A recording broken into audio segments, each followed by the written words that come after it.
So first of all, Michel Kishkar was invited by the Embassy of Israel in order to present his book, The Second Generation of What I Have Not Told My Father. It's the story of his father, who is survivor of the Holocaust, and especially, or more specifically, of the camp Auschwitz.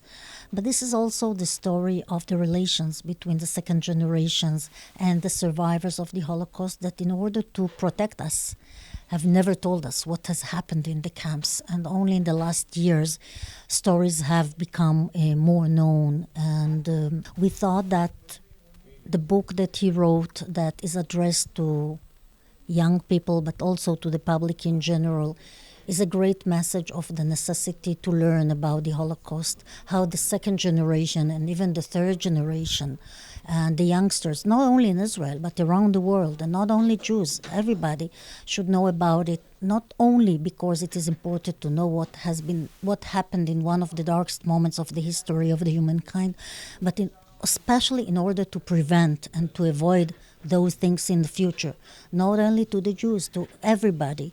So we have to learn to teach people how to live together, how to work together, how to respect each other, and how to avoid hate.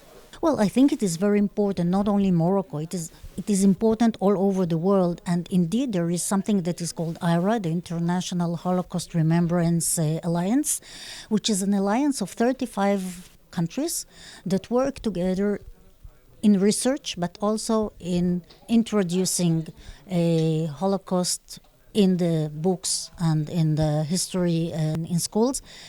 And they think together and they work together as a kind of alliance in order to see what would be the best way to introduce such an issue, which is very hard for young generation to absorb, how to do it in the best way and in a way that would be adapted to each country according to its own history and its own models. What is important in introduction of this issue in schools, first of all, is in order to avoid it, of course, in the future. I think that this is the most important thing. But I think that it's also an opportunity for countries to see what they have done during the Holocaust, and I think that Morocco can serve as a kind of model of coexistence, not only during the dark times of the Holocaust, but until now and along the history.